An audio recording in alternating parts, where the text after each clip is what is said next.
আপনি বিতের সালাতে চলুন একটু দেখাই, বিতের সালাতে চলুন একটু দেখাই। বিতির সালাত এক রাকাত পড়াটাই উত্তম, বিতির সালাত এক রাকাত পড়াটাই উত্তম। 3 রাকাত তো পড়া যাবে, তবে দেখেন কি করা হলো। সহিহ মুসলিম খুলুন, শারহে নববী, সহিহ মুসলিম শারহে নববী 253 পৃষ্ঠা খুলুন।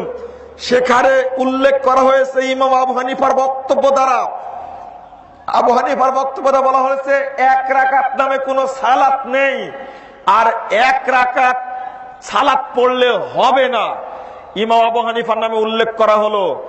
অথচ সহিহ বুখারীর হাদিসটা খুলুন 153 পৃষ্ঠা, আবু দাউদ মুসলিম খুলুন, হাদিসের মধ্যে আছে 995 নম্বর হাদিস, 995 নম্বর হাদিস সহিহ বুখারী 136 পৃষ্ঠা প্রথম খণ্ডের মূল বুখারী খুলুন। আল্লাহ রাসূল বলছেন আল বিত্রু রাকাতুন ওয়াহিদা ফি আখিরিল লাইল, বিতির 1 রাকাত। কয় রাকাত? 1 রাকাত। 22 বছর যাবত একজন ব্যক্তি হাদিস পড়াচ্ছেন সহিহ বুখারী, বিশ্ববিদ্যালয়ের প্রফেসর।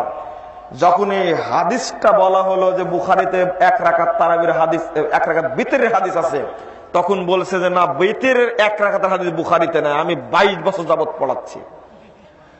আমি যখন নিয়ে এসে স্যারের মাধ্যমে খুলে লাগা দিলাম সামনে, যে স্যার একটু দেখান তো, তখন দেখে বলছে যে এই বুখারী তো পড়িয়েছি, কিন্তু আমার চোখে তো পড়েনি এটা। এ দেখেন, 1 রাকাত বেতের নাই। শুধু সহিহ বুখারী মুসলিম হাদিসের গ্রন্থ ব্যতীত বাংলাদেশে যত বই লিখিত হয়েছে কোন বইয়ে 1 রাকাত বিতরের কথা উল্লেখ নেই, অথচ সবচেয়ে বেশি হাদিস বর্ণিত হয়েছে বিতরের 1 রাকাতের ব্যাপারে। আপনি কি দিয়ে বুঝাবেন 1 রাকাত বেতেরকে উৎখাত করা হয়েছে? আপনাদের বলবো আজকে 1 রাকাত বেতের বেশি বেশি পড়ার চেষ্টা করুন সুন্নাতকে টিকে রাখার স্বার্থে। আর একদিকে চলুন, সর্বনাশটা কোথায় হয়েছে? 1672 নম্বর হাদিস একটা দারাকুতনি, 1770 নম্বর হাদিস একটা দারাকুতনি, ওই 3 রাকাত বেতের পড়ার হাদিস আছে না, 3 রাকাত বেতের পড়ার হাদিস 1143 নম্বর হাদিস মুস্তাদরাকে হাকিম, 1143 নম্বর হাদিস মুস্তাদরাকে হাকিম। সেখানে আসছে লা ইয়াকুদু ইল্লা ফি আখিরিহিন্না, আল্লাহ রাসূল 3 রাকাত বেতের পড়তেন, আল্লাহ রাসূল 3 রাকাত বেতের পড়তেন, শেষ রাকাতে ছাড়া তিনি বসতেন না।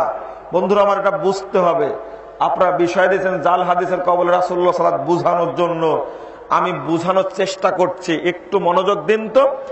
এই হাদিসের শব্দ হলো লা ইয়াকুদু ইল্লা ফি আখিরিহিন্না, আল্লাহ রাসূল বসতেন না শেষের 3য় রাকাতে ছাড়া। তাহলে বোঝা যাচ্ছে একটানা 3 রাকাত পড়তে হবে, তাই না? শুনেন, মুস্তাদরাকে হাকিমের এই হাদিসে উল্লেখ করা হয়েছে লা ইয়াকুদু, বসতেন না। এই লা ইয়াকুদু শব্দটা চেঞ্জ করে করা হলো কি জানেন? 3 রাকাত বেতের গুষ্টি মারলো কি করে দেখেন আগে। লা ইয়াকুদু শব্দটা চেঞ্জ করে বসানো হয়েছে লা ইউসাল্লিমু, তিনি সালাম ফিরাতেন না 3য় রাকাত ছাড়া। দেখলেন, মানে মাঝখানের বৈঠকটাকে জায়েজ করার জন্য হাদিসের শব্দ চেঞ্জ করা হলো। মুস্তাদরাকে হাকিম খুলুন, লা ইয়াকুদু শব্দটা নেই, ওখানে লা ইউসাল্লিমু শব্দ বসানো হয়েছে। এবার উপমহাদেশের একজন বিখ্যাত আলেম সহিহ বুখারীর ভাষ্য লিখেছেন আল্লামা আনোয়ার শাহ কাশ্মীরি, তিনি বলছেন কি জানেন? যে আমি মুস্তাদরাকে হাকিমের 3টা নুসখা দেখলাম, 3টা নুসখার মধ্যে আছে লা ইয়াকুদু, তিনি বসতেন না। তবে আল্লামা জাইলাই হানাফি নাসবুর রায়ার মধ্যে লিখছেন যে লা ইউসাল্লিমু।